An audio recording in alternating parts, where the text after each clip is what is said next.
Hi guys, welcome back to my channel after a long time. Recently I was live on TikTok and a lot of people were asking me about my US visa interview experience, if I had any tips for them or what were the questions asked to me during the interview and everything. So today I'm going to talk about my experience, the questions that were asked to me, and the tips that I would like to give. The files that I had with me was, I think, my I-20 financial statement, service fee, or bank statement. I have talked about it in a previous video, so you guys can check that out. But that, I have the documents. I didn't have any jewelries, I didn't have anything, I didn't have my phone. I just had the clear bag and the documents in it. So like, you enter the embassy, and then right after that, like, there was a line on the side of the building. I was on that line. He was sending one person at a time through the door, and then it was my turn. I went in and I handed my document thing to them, and then I had to go through the, what is it called, you know, like the doors that checks everything, like a scanner thing that scans your body if you have anything. So I went through that and went through the door. On the other side there was this garden thing where everybody was waiting, and then I had to wait for my turn, so I waited for my turn. So I was sitting like this, I was facing this side, and that was the door where you get in for the interview. And on the other side, so for instance, if that was the door where you go in, this was the door from where people came out after the interview. So there were some pretty mad people, and it was finally my turn for the most awaited US visa interview. There were like 3 lines, 1, 2, and 3, and then people were already there. And then right besides this line, it was like a open like space, and then right besides that there was something, and I think you had to go there and do something, but it's not that important. They'll teach you how to do that easily. So after that, it was my turn to go be in a line. So this line was busy, this line was busy, the middle line wasn't busy. So there were only 2 people there, so it was my turn to go be in that line. So like, while I was in that line, I could hear this person, I could hear this person talking, I could hear the person right in front of me talking, so I could hear everybody. So it wasn't like, oh, I could only hear the interviewer. I could hear that person, and this person. And in my head I was like, oh, how am I gonna focus? Because like, I get distracted pretty easily. So I just like stood in that line for about like 4 or 5 minutes, and it was finally my turn. I go in there, and then right after I go in there, I turn in my documents. I think he asked for my passport, so I just gave him my passport. And a little fun story, a day before my interview, I knew I had to give my passport, so I did my nails so he could see when I give him the passport. So I was like, there you go, can you see my nails? Yeah. So I gave him my passport. He put the passport away in a like drawer. He kept my passport in the drawer, and then he asked for my I-20 and all the documents that I had in there, and then I just gave him all the documents. He was going through the computer, like the details on the computer that he had, and then it was just pause. Like, he didn't talk, I didn't talk. I think we exchanged, hi, hello, how are you, I'm good, thank you. Like, after that, the documents, and then it was just like pause for like good like 2-3 minutes.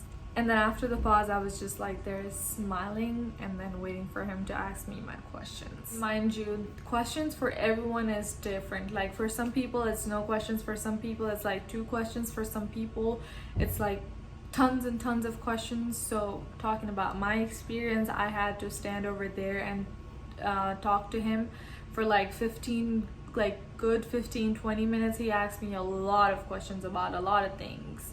So yeah, that was my experience. So I will be reading out the questions that I can remember from the interview, and that was the questions that was asked to me. I'm not gonna talk about the answers here, I'm just gonna talk about the questions that were asked to me. If you guys want to know any of the answers for any of these questions, I will make that in a separate video, or I'll reply in the comment box below. Also, I'm not going to be answering my personal questions like what was the bank statement, what was like who was my sponsor, or stuff like that. Yeah. So first he started with like questions with like, you know how after you hand over your I-20, like whatever information was there on the I-20, he asks for those questions, like simple questions like what's your name, which college are you applying to, what's the yearly expense that's mentioned in the I-20, did you get scholarship, how much scholarship did you receive, and then which university are you going to, the amount that you had to pay, like the tuition fees before the scholarship, and the amount of the scholarship, and the amount that you have to pay after the scholarship, and then tuition fees, living expense, and stuff like that, the numbers that were in there. So he asked for those accurate information that was in there. So my tip for those questions would be just remember it. And if you don't remember the exact, like for instance, like for example, if your scholarship is like 18,562, if you don't remember that exact like 18,562, you can just say around 18,000.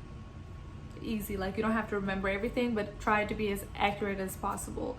I would say just remember the numbers. Like remember how much it is. At least remember the first 2 digits, or like the first digit, so that you can at least say, oh, around 6,000, around 18,000, around 17,000, like that. I remembered it by heart because I knew I had to nail this. So, and then he asked me about the universities. He asked me how many universities did I apply to. So I applied to 5 universities, and he asked me the names of the universities, and I told him the names of the universities, and he said, did I get scholarship in any of the universities? And I said, yes, I got scholarship in all 5 universities. And he said, how much like was the amount of scholarship that I got in each universities? And I told him how much was the amount, and then he was like, so why did you choose McNeese? And then he asked me that question, why McNeese, how did you know about McNeese, how much scholarship did you get in McNeese, and then tell me something about McNeese, or like why McNeese. I was like, why McNeese? And then he asked about what was my major and why that major, and then I told him that my major was going to be general business administration, and I chose that major because my father has a business, and I just wanted to expand that business. I wanted to gain knowledge from a foreign university and use that knowledge to expand my father's business. And then so after that, he asked me about my dad, like, tell me about your family, like your dad and your mom. And then he asked me about my dad's business related to that previous answer that I gave. And then I talked about my father's business, and then I talked about what my mother does and what my father does and what the business is about, the name of the business, and then for how long has he been doing that. And then he asked me how many siblings did I have. I told him that I have 3 siblings. And he said that, can your sponsors fund for your entire years in America? So I was gonna be here in America for 5 years. I had the visa for 5 years. So he asked me if my sponsor could afford to pay for my expenses, tuition fees, and living expenses in America for 5 years. To which I answered yes. I said I had 3 siblings, so he asked me about my siblings, about what they were doing. So I said whatever they were doing. Like my sister, she is independent, and she has her own business. She was a freelancer makeup artist back then, and then she was doing like a little studio in her room situation, and now she has her own makeup studio, which I'm very proud of you. So at that time I said she's a freelancer makeup artist. And then I said that my brothers, they were in school or college. I think one of them was in college. I don't even remember. I think he was in college. Yeah, he was in college, and the youngest was in school. So yeah. And then they asked me who funds for my brother's education, and I said my father. So that was that.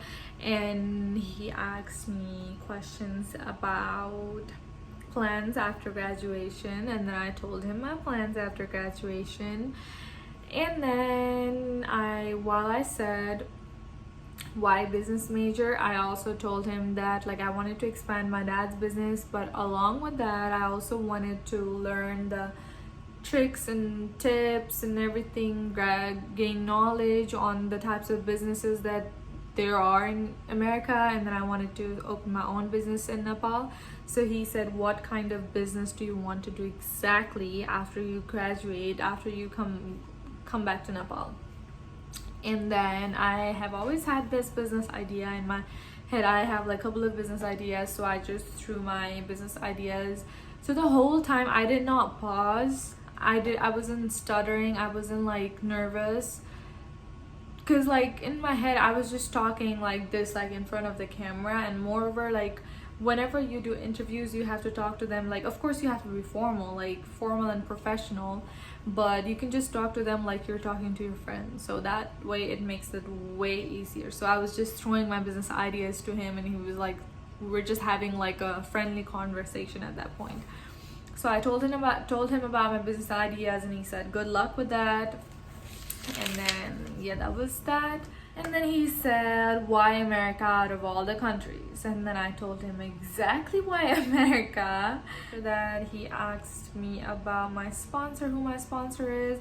So at that time, I started my process for America like before COVID, but I gave my interview like after 2 years.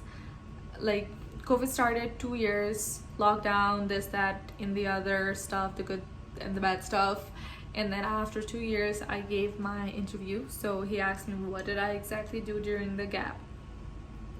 And I told him exactly what I did. I was doing freelance. I was working as a freelancer model here and there, doing some small jobs and stuff like that. And then I was creating videos and stuff like that. And I was definitely having some experience outside of all of that too. I had some good experiences, so I told him about all of the experiences I got during the lockdown, and then I told him about all the good foods that I cooked for my family during that time, because I could spend time with them. Question and answer session went on and on with no pause in between, with like starting pretty like formal and strictly professional, with a lot of factual questions and answers, to like us just talking like we were friends, talking about my family, talking about my dreams, my plans after graduations and stuff like that. So I think we talked with each other. I mean, the interview went on for good like 15 minutes or 20 minutes. I just felt like I was there like for a long time, because he asked me a lot of questions. Oh, and another question was, he asked me if I had any family members in the States, which I did not. So when they ask you this question, they mean like your immediate family, like your own siblings, your parents, just that much. I didn't have them here. They're in Nepal still. After that long interview, he had a pause for 2 minutes, and he went through his computer. He was like scrolling and stuff and typing some things down, whatever. And then he just said, congratulations on your visa, and then good luck for your future. And then he said you have to go to Dharma to get your passport in a few days, or like after you get an email or something like that. And then I was like, thank you. And after I got to know that, I just straight up got out of the door. I said thank you, whatever, got out of the door, and I was like I had to go run to my dad, because I knew that he was gonna be the happiest person that was there. So I went there, and I wanted to make like a serious face just so he wouldn't know. And then I was like, all right, let's do this. And then I was carrying my file like this, and then I went out, and then he was like, congratulations. And then I didn't even have to like do anything. So he was like right across on the other side of the door, and I was like straight faced with no smile whatsoever. And then he just goes like, congratulations, you got it. And I was like, I was about to prank you, how did you know? And then I was very happy, because I have never seen that man that freaking happy. My dad. And then I was like very happy. So I mean, he was very happy, and I was happy that he was happy. That was my interview experience, and that were all the questions that were asked to me. I am not gonna answer all the questions that were asked to me, and I'm not gonna answer the personal questions, of course. But then some of the tips would be, learn about the universities. I mean, learn the name of the universities that you're applying to. Learn about the amount of scholarships that you got, and then make sure you remember it by heart. And then if like the actual university that you're going to, make sure you know all the information about that university, like for instance why you chose that university, what was so exciting about that university that made you choose it, how did you get to know about that university. So I chose McNeese State University, and he asked me why McNeese State University and how did I get to know about the university. So when I was in Nepal, before the interview and everything, I went to an educational fair that happened at Yak and Yeti. So I got to know about McNeese from there, so that's what I told him. And then how did McNeese like stand out from all of those universities was like Samantha was the person representing McNeese State University, and she did an amazing job. She did a great job, and that made me like want to apply for McNeese. And I think I stated some pretty good facts about McNeese. I don't really remember it now, but it was like I think it was like top 10 something among USA or among something like business school. And then it was also like the rate of students who graduated from McNeese and started their own business, like the rate that was what I wanted to do. So that rate was also something that made me interested in choosing McNeese. You have to make sure that you know the plans after graduation, and then you tell them exactly what your plan is and why are you deciding on doing that. And you have to remember the state that you're going to, and you might want to remember some things about the state and also about the place that you're going, like the city. If you guys want answer to more of these questions, then you should definitely let me know. What tips would I give? I'm gonna start from appearance. So I would say just wear something formal, like business casual, if you know what that means. Nothing too formal to a point where you're wearing like tie, suit, pant and stuff like that. I wouldn't recommend that. Just business casual or like semi-formal. What I wore was like plain white t-shirt, full sleeved, and then I left one button, and then that was a shirt, and then I wore blue jeans, flared, and then basic white sneakers. The question was, did I do my makeup? Yes, I did my makeup. I didn't put foundation, the whole thing that I'm doing right now, but I applied a little bit of concealer, and then I applied concealer on my problem areas, not a lot, like minimal, and then I put powder all over my face so that I wasn't like sweating or I wasn't producing a lot of oil. That was the makeup, and I had a little bit of mascara on. I had done my nails. For my hair, I just did a sleek ponytail over here, not too tight. I just did like a loose, messy ponytail. It wasn't like super messy, but it wasn't super like clean and sleek. It was just in between. Importantly, don't wear something that you're not comfortable in. Don't wear something that makes you like move and like fix your outfit like every now and then. Wear something that you're comfortable in, so you don't have to worry about your outfit. Because you have tattoos, you cannot go abroad. I don't know about that. I don't think that's true. Or if you have tattoos like that's shown out there, you can always conceal it and powder it and just hide it, you know, it's that easy. And then you are not allowed to have any jewelry, so if you have any piercings on your face or anything, I'm pretty sure you're gonna have to take that out. So now about the interview, I would say don't be nervous, relax, talk to the interviewer like you're talking to your friend. Not like informal, definitely formal. Another tip would be confident. Be confident, look smart, feel smart, be comfortable, and then yeah, I think that's about it. And most, like, out of all the things, the most important thing is to know your answers well. And another question was, did I go to any consultancy to prepare for my visa interview questions? So I did not have a chance to go prepare in a consultancy for days or weeks or months. So for instance, like I got the date today, and it was like I only had 4 days, so I only had 4 days to prepare for the interview, right? And then my dad hired a teacher for me for like couple of hours, like I think for 2 days or for a day, so that whatever questions that I had, he would like give me a vague Antani Nepali ma. He would answer the questions in Nepali, I mean the answers in Nepali, and I would just write it on my own. Apart from that, I created the rest of the questions on my own with my overthinking brain, and then I answered the questions on my own. I did look at few YouTube videos, but YouTube did not really have a lot of information about this thing, so I just created my own question and I created my own answer. And of course, I'm very grateful to my dad that he made that teacher happen for me, and because of which I could ask him a couple of questions. Apart from that, this is the video. This is the most awaited video. I hope I could cover everything. I'm sorry if I missed anything, and if you have any questions, do leave it in the comment section below. And thank you so much for watching, and don't forget to like, comment, share, and most importantly subscribe to my channel. Bye.